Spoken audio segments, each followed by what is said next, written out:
আপনারা আসলে যেসব সিমটমগুলি আমাকে বলছেন যে আপনাদের গায়ে ব্যথা বা বোন পেইন বা আপনাদের দুজনের ডায়াবেটিস আছে, আপনারা হাইপারলিপিডিয়ামের কারণে আপনি ডিম ডায়াবেট করেন, অনেকের ইনটলারেন্স ইয়ার জন্য আপনারা দুধটা খাচ্ছেন না, বা আপনারা সারাদিন অফিসে থাকেন। তো এই কারণগুলি কিন্তু mainly D deficiency, vitamin D মানে অভাব, সবই লক্ষণ বোঝা যাচ্ছে।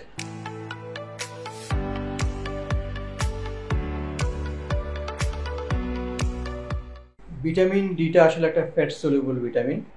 ইদানিং দেখা যাচ্ছে আমাদের বাংলাদেশের প্রেক্ষাপটে অনেক রোগীদেরই ভিটামিন ডি কম পাওয়া যাচ্ছে, বিশেষ করে যাদের ডায়াবেটিস, যারা অবেজ, এবং করোনার সময় দেখা গেছে যারা করোনায় আক্রান্ত হয়েছে তাদেরও ভিটামিন ডির পরিমাণটা কম ছিল। ভিটামিন ডির কাজ কি আসলে? এটা আসলে শরীরের যে ক্যালসিয়াম, ম্যাগনেসিয়াম বা ফসফরাস, এগুলিকে অ্যাবজর্পশনে হেল্প করে। এই ভিটামিন ডি এর অভাবে আমাদের কি হতে পারে? ভিটামিন ডি এর অভাবে সাধারণত আমাদের বড়দের যেটা হয়, যেটা বলে অস্টোম্যালেশিয়া বা বোন পেইন হতে পারে, বোন ক্ষয় হয়ে যেতে পারে, বাচ্চাদের রিকেট হয়। ইদানিং আমাদের দেশে গরমের কারণে আমরা সাধারণত, আমাদের বাচ্চারা এখন স্কুলে যায়, এসি স্কুলে যায়, দেখা গেলো অনেকে স্কুলে এসি আছে, বা বাইরে রোদ্রে খেলাধুলা করে না, ঘরে সারাক্ষণ মোবাইল নিয়ে ঘোরাফেরা করে বা টিভি দেখে। এই কারণে যে সান এক্সপোজার হচ্ছে না বলেই আমাদের দেশের বাচ্চাদের এবং মহিলাদের, বিশেষ করে প্রেগনেন্ট মহিলাদের বা অন্যান্য যেসব আমরা যাদের কথা বললাম বয়স্কদেরও ভিটামিন ডির অভাব দেখা দিচ্ছে। এই ভিটামিন ডির অভাবে কি হয়? একটা হেলদি বোন হয় না, মাসেলটা উইক হয়ে যায়, মাসেল পেন হয়, বোন পেন হয়। অতএব এই ভিটামিন ডিটাকে আমাদের পরীক্ষা করে দেখতে হবে যে আসলে কম আছে কিনা। যদি কম থাকে অবশ্যই রিপ্লেসমেন্ট দিতে হবে।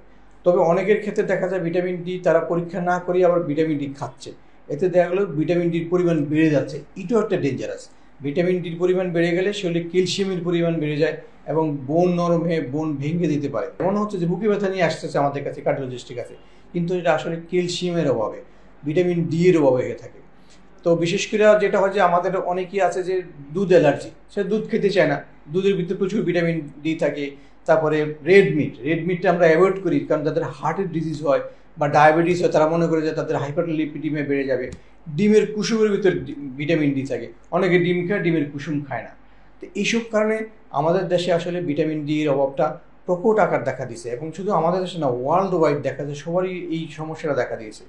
অতএব আমি মনে করি যে একজন চিকিৎসক হিসাবে, যে যদি হার্ট ডিজিজ বা ডায়াবেটিস, এবং এই ভিটামিন ডির একটা মেইন হলো যে ইমিউনিটি কমে যায়। এই ইমিউনিটি কমে যাওয়ার কারণে বাচ্চারা বারবার রেসপিরেটরি ইনফেকশন হচ্ছে, বা ভাইরাল ইনফেকশন হচ্ছে, বা যে কোনো ডিজিজে ভুগতেছে, তার কারণে তার বডির ইমিউনিটি কমে যাচ্ছে। এই কারণেই ভিটামিন ডিটা পরীক্ষা করা উচিত, এবং যদি কম থাকে অবশ্যই সাপ্লিমেন্ট নেওয়া উচিত। এবং ভিটামিন ডি পরীক্ষা না করে বেশি বেশি করে সাপ্লিমেন্ট খেলেও কিন্তু আসলে সমস্যা হয়, কারণ হাই ক্যালসিয়াম বেড়ে যেয়ে বোন ক্ষয় হয়ে বনের ক্ষতি হয়ে বন ফ্র্যাকচার হয়ে যেতে পারে। আমাদের ল্যাবের কলা বাগানে এখন এই ভিটামিন ডিটা পরীক্ষা হয়, এবং খুব স্বল্প সময়ের মধ্যে, স্বল্প খরচের মধ্যে আমরা এটা ব্যবস্থা করেছি। আপনারা ইচ্ছা করলেই আমাদের এখানে ল্যাবে পরীক্ষা করতে পারেন এবং ডাক্তারের পরামর্শ নিতে পারেন।